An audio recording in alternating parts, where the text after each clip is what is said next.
Welcome back to the Deep Dive.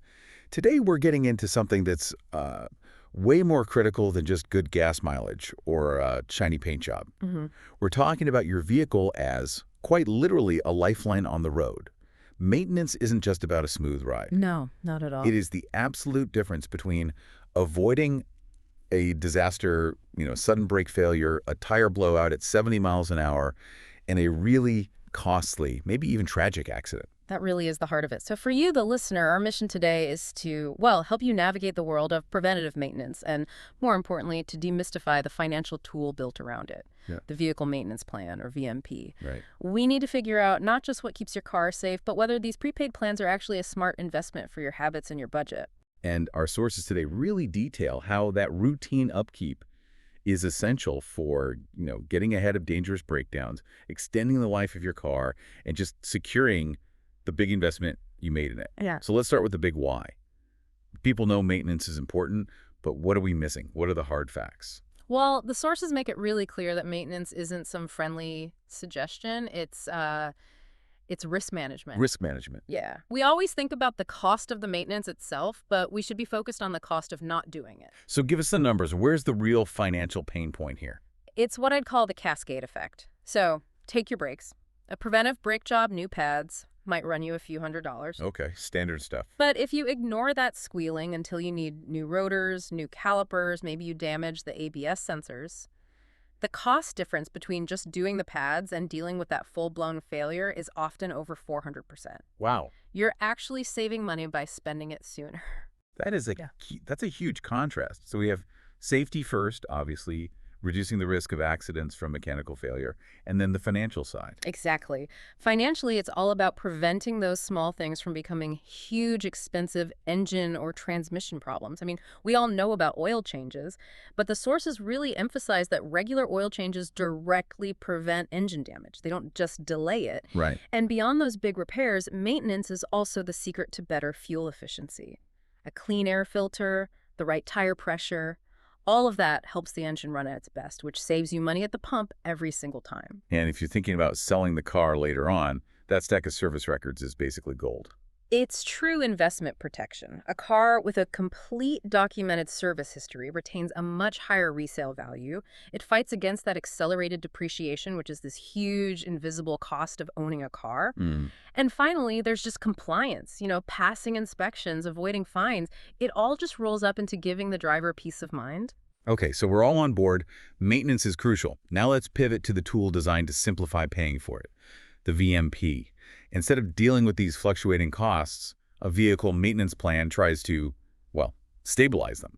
What is this thing, really? A VMP is basically a prepaid service contract.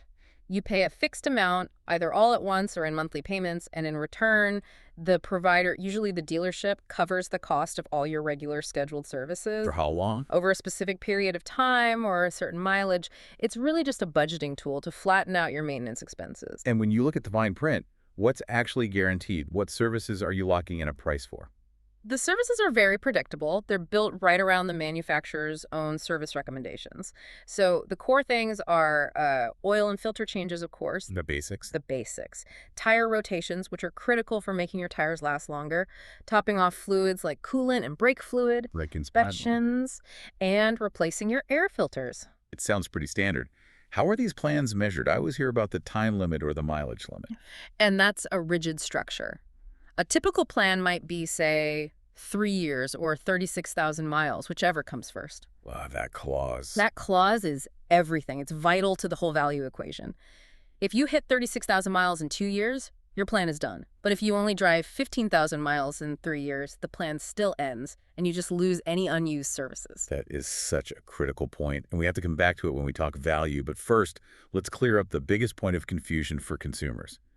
So many people leave the dealership thinking they bought this comprehensive safety net, but they really just bought a budget tool. Yeah. We need to draw a very clear line between a VMP and an extended warranty. This is where understanding what kind of risk you're covering is key. I mean, think of the VMP as covering your scheduled preventative care like your regular annual checkups. The extended warranty, or EW, is financial protection for an unpredictable failure. It's like insurance for a sudden, expensive trip to the hospital. Give us the clear contrast. What does one cover that the other doesn't? So the VMP, it covers routine, scheduled services, all the predictable costs of just keeping the car healthy. The extended warranty, on the other hand, covers the repair or replacement of major, expensive parts, engine, transmission, all the complex electronics, if they fail after the original warranty is over. So the VMP keeps the car well, and the EW fixes it when it suddenly breaks. What about the exclusions then? They're basically opposites. A VMP will not cover a mechanical failure. If your transmission dies, the VMP doesn't help you. You're paying for that repair. Yeah, and the warranty. On the flip side, an extended warranty will not pay for your oil change or tire rotation. And neither of them typically covers the normal wear and tear stuff, like new tires, new brake pads, or windshield wipers. I think we need to put a real number on that catastrophic failure part, because I think a lot of us underestimate what that actually costs. We do. Our sources point out that replacing a modern transmission in just a mid-range SUV can easily be $5,000, $6,000, $7,000. Sometimes way more for luxury or electric vehicles. Wow. And that huge, unpredictable cost is why people buy an EW. A VMP is just there to manage the, $150 to $400 costs that pop up every 6 months or so. Okay, so now for the million-dollar question. When does pre-paying for maintenance actually make financial sense for the consumer? Because it sounds like it really depends on your car and, maybe more importantly, how you use it. The true value of a VMP is only there if the total cost of the plan is less than what you would have paid for all those same services out of pocket. And you have to actually use every single service you paid for. And Right. that calculation is very specific to the driver. Okay, let's break down the scenarios where it's a definite win. First, high mileage drivers. People who commute a lot or travel for work. You're going to hit your service intervals much faster. So if a plan covers 4 oil changes in 3 years, you might use all 4 in just 18 months. You get your money's worth before the clock runs out. Makes sense. Second, owners of new or high-end luxury cars. Those vehicles often need special parts, and the dealer labor rates are way higher.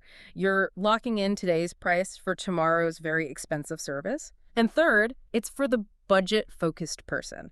If you just want predictable cash flow, the VMP delivers that. But hold on, let's be a little skeptical. Isn't a VMP often just a product with a huge markup that really benefits the dealership's finance department more than me? That is a fair challenge, and it's a Right. known pitfall. There's definitely a profit margin that's built in, of course. That's why you have to do the math carefully. But for those luxury car owners or high-mileage drivers, the potential for service costs to go up over 3 or 5 years can justify that markup. But you asked when it isn't worth it, and that brings us right back to that whichever comes first clause. Okay, let's get specific. When does the VMP actually penalize the driver? When you are a low-mileage driver, imagine you buy a 3-year, 36,000-mile plan that includes 6 services.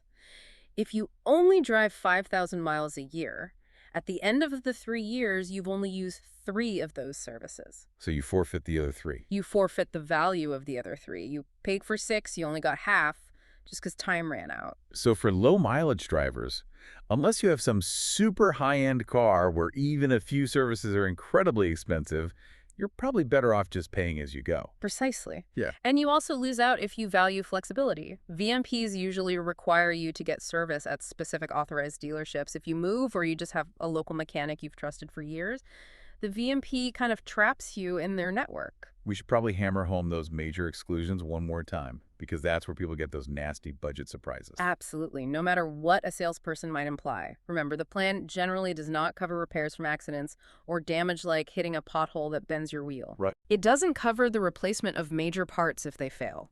And crucially, it doesn't cover the replacement costs for high-wear items. They'll inspect your brake pads, but when it's time to replace them, that's coming out of your pocket. That shifts our focus perfectly back to practical, hands-on knowledge. Let's say one of our listeners is planning a huge cross-country road trip. Forget the financial plan for a second. What's the detailed checklist they need to run through for safety? Yeah, this pre-road trip check is your #1 defense against being stranded hundreds of miles from home. You have to start with fluids. They're the lifeblood of the car. Okay, walk us through the fluids check. First, engine oil.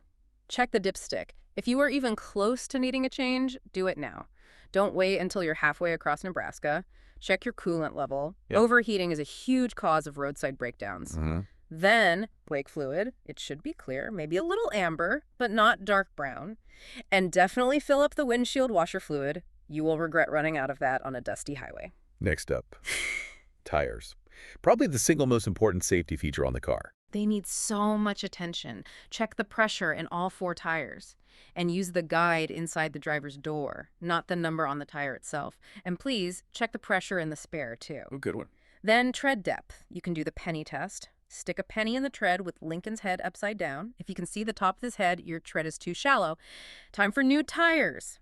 And just look at the sides for any cracks or bulges. A bulge means internal damage and a serious blowout risk. Those are fantastic specific tips.